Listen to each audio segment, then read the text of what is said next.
Albert Einstein famously stated, "If one cannot explain a concept to a 6-year-old, then their understanding of it may be lacking." I am Shina David, and I welcome you to the Science of Corruption. My aim in this discourse is to conceptualize corruption such that all of us can understand it, and the ultimate goal of effectively resolving it will be met once and for all. Now, let's approach corruption with a critical lens based on a system thinking approach. Nigeria is a system, according to Herbert Spencer and Telford Pearson, finds herself in a state of underdevelopment, a circumstance that necessitates change. Now, drawing from the timeless principle of cause and effect as postulated by Einstein in 1938, we should understand that everything that is occurring or is happening is rooted in a cause, whether tangible or intangible. Nothing just happens. Therefore, the problem of underdevelopment is not by mere coincidence. It is a result of preceding events or causes. Now, let's scrutinize the challenges, factors, or the underlying reasons why Nigeria is underdeveloped. These reasons encompass high level of crime, insecurity, inadequate power supply, substandard infrastructure and poor road networks, deficient healthcare system, escalating unemployment rates, poor educational system, pervasive poverty, systemic corruption, economic inflation, food shortages, hardship, and the list goes on. But to effectively address a series of challenges, let's now introduce a concept called the problem prioritization matrix, which advocates for tackling the most pressing, urgent, devastating, or destructive issue before addressing secondary issues or the ones with lesser impact on the country.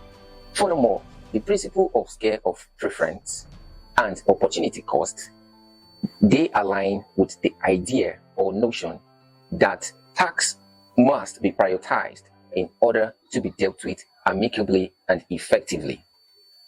This idea was also advocated by Stephen Covey when he wrote First Things First. You should know that theories, concepts, data, facts, and information are like put to use when one is cooking a meal or cooking a solution. You understand? You put them to bring out the result.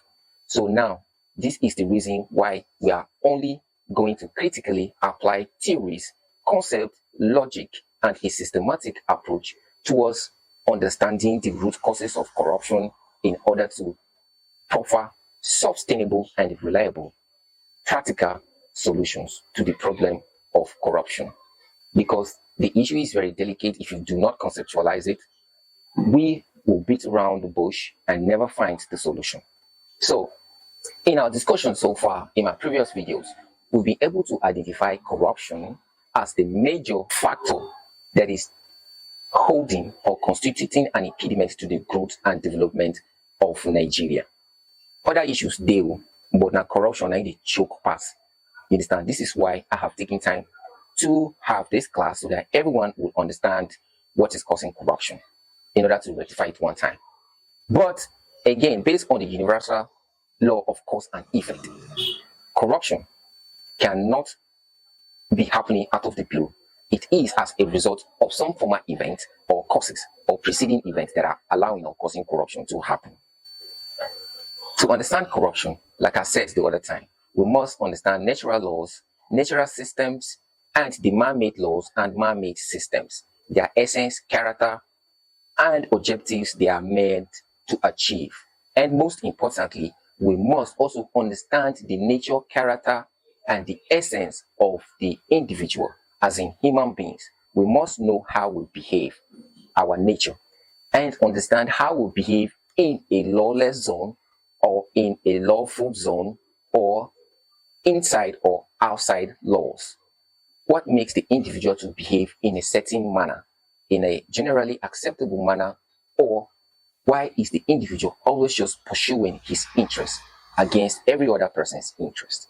By the time we have this background information or fundamental knowledge about how things work in a society that has to do with individuals, laws, and the political system, will now have or stand a better chance at understanding what is allowing corruption to happen. Because corruption is so perverse and so widespread that it is now systemic. If you do not conceptualize it, you would never stand a chance of resolving it. So, just like I said, corruption is also just another event happening as a result of a former or preceding cause. So instead of waste time to question why the individual is being corrupt based on logic, concept, and nature, and research and scholarly works, it is important that we rather question what is allowing corruption to happen, as in the root causes of corruption. This is based on the problem-solving metrics, as it was developed by George Poya. So we'll continue this discussion now. Is corruption that we are dealing with. And you already know that even without using concepts like meal or ingredients to cook up or understand, detect what is happening to Nigeria, even the ordinary man on the streets knows that the problem with Nigeria, or the biggest one, is corruption. The rest of them, their children, their corruption, their grandfather. So in the next video, we are going to carry corruption, put that on top table, then we'll study corruption. But I'm going to do this in a way that even a 6-year-old will understand what is happening or what is allowing corruption to happen. All right, stay with me and pay attention to me. You must and we must collectively understand what is the causes of corruption, so that by the time we deal with corruption, we now strategize or bring up methods, means to effectively curtail corruption. Nigeria will become great, Africa will become great, and the whole world will become great. It will be for the good of humanity. Because every country is dealing with corruption. It is a disease. But assuming this disease was flushed out of every system, where USA did now, therefore they far pass like this. Where Nigeria did now, therefore still they far pass like this. And the rest of Africa, Asia, Europe, and the rest of the world, humanity would have been way advanced than what we are right now. So the issue of corruption is an issue that we are going to collectively fight it. All right? At least we know how to resolve it. Then, if powerful people or bad man refuses that we don't practicalize or realize our resolution or our findings, on a topic for another day. But so far, humanity, through the help of God, through me, we now we don't understand what's in the corruption. So just pay attention with me. Follow, like, and share. Thank you.